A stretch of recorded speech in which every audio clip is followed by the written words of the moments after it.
সুদানের রাজধানীতে আমিরাতের রাষ্ট্রদূতের বাড়িতে বোমা মারা হয়েছে। এর ফলে ব্যাপক ক্ষতি হয়েছে বাড়িটির। 30 সেপ্টেম্বর সোমবার এমন অভিযোগ করেছে সংযুক্ত আরব আমিরাত। তবে রাষ্ট্রদূত সুরক্ষিত আছেন।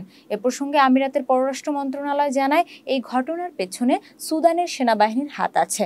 তাদের দিকে সরাসরি আঙুল তোলে আমিরাত।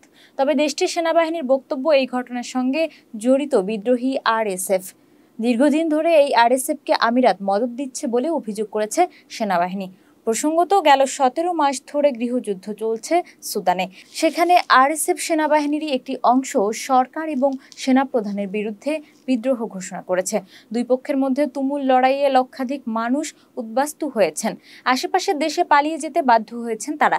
এমন পরিস্থিতিতে যে কোনো মুহূর্তে সুদানে বড়সড় দুর্ভিক্ষ দেখা দিতে পারে শঙ্কা বিশ্লেষকদের। এদিকে গেল জানুয়ারি মাসে জাতিসংঘ জানায়, আমিরাত যে আরএসএফকে সাহায্য করছে এমন প্রমাণ তাদের হাতে আছে। জাতিসংঘের রিপোর্টে বলা হয়েছিল, চাঁদ সীমান্ত দিয়ে আরএসএফের কাছে অস্ত্র পৌঁছে দিয়েছে আমিরাত। আর সেই কথা স্মরণ করিয়ে দিয়ে এদিন সুদানের সেনা এক বিবৃতিতে বলেছেন, আরএসএফকে মদদ দিয়েছে আমিরাত, আর সেই আরএসএফই তাদের রাষ্ট্রদূতের বাড়িতে বিস্ফোরণ ঘটিয়েছে। সেনা কখনোই এ কাজ করেনি এবং ভবিষ্যতেও করবে না।